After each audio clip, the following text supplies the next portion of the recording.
तोते ने किस तरह दी जिंदगी की असली सीख। एक शिकारी जंगल में शिकार करने के लिए गया। उसने देखा कि एक हिरन नदी किनारे पानी पी रहा है, तो उसने उसे तुरंत देखते ही हिरन पर तीर चला दिया।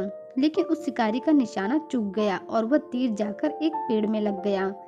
तीर हिरन की जगह एक फले फूले पेड़ में जा लगा। पेड़ में जहर फैलने लगा क्योंकि उस तीर पर जहरीला विष लगा हुआ था, जिस वजह से वह पेड़ सूखने लगा। उस पेड़ पर बहुत सारे पक्षी रहा करते थे, लेकिन जब पक्षियों ने देखा कि यह पेड़ सूखने लगा है, तो वह सभी पक्षी उस पेड़ से एक एक कर दूर होते चले गए। उस पेड़ के कोठरे में एक ज्ञानी तोता बरसों से रहा करता था। सभी पक्षी पेड़ को छोड़कर चले गए, पर तोता उस पेड़ को छोड़कर नहीं गया, बल्कि अब वह ज्यादातर समय उस पेड़ पर ही रहने लगा। दाना पानी न मिलने की वजह से तोते की हालत खराब होने लगती है। यह बात देवराज इंद्र तक पहुंचती है। देवराज इंद्र को हैरानी होती है कि आखिर वह तोता ऐसा क्यों कर रहा है, मरते वृक्ष के लिए अपने प्राण क्यों दे रहा है। तोते को देखने के लिए और अपने प्रश्नों के उत्तर जानने के लिए इंद्र स्वयं वहां उस तोते के पास आते हैं। ज्ञानी तोते ने इंद्र को पहली नजर में देखकर ही पहचान लिया। तोता एकदम सूख चुका था। यह देखकर इंद्र ने कहा, देखो भाई, अब इस पेड़ पर ना पत्ते हैं, ना फूल और ना ही फल। अब इसके दोबारा हरे होने की भी आस नहीं की जा सकती है। अब इस पेड़ के बचने की कोई उम्मीद भी नहीं है।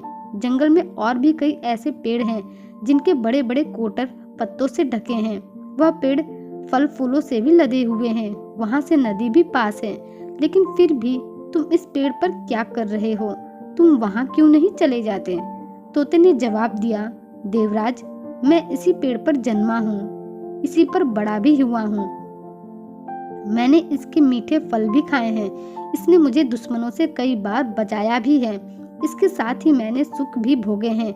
आज इसका बुरा वक्त आया है, तो क्या मैं अपने सुखों के लिए इसका साथ छोड़ दूं?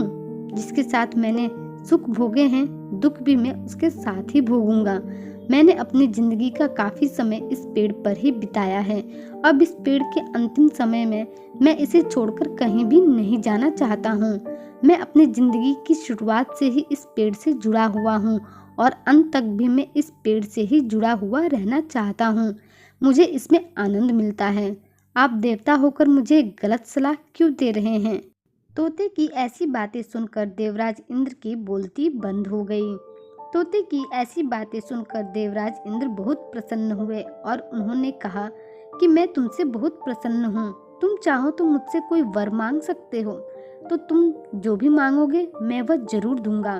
तोता बोला, देवराज, इस पेड़ को पहले की तरह हरा भरा कर दीजिए, ताकि पहले की भांति इस पेड़ पर सभी पक्षी वापस लौट आए और यह पेड़ फिर से जागृत हो उठे। देवराज इंद्र ने तोते की इच्छा को स्वीकार कर लिया और उस पेड़ को वापस जागृत कर दिया। वह पेड़ फिर से हरा भरा हो गया और उस पेड़ में कोपले भी फूटने लगी। साथ ही पेड़ पर रसीले फल भी लग गए। पेड़ के फिर से हरा भरा हो जाने से तोता बहुत खुश हुआ और फिर पेड़ पे सभी पक्षी वापस लौटने लगे और वह पेड़ फिर से सैकड़ों पक्षियों का बसेरा बन गया। वह ज्ञानी तोता अपने जीवन के अंत तक उस पेड़ पर ही रहा। उसने पेड़ का साथ अपने जीवन के अंत तक दिया।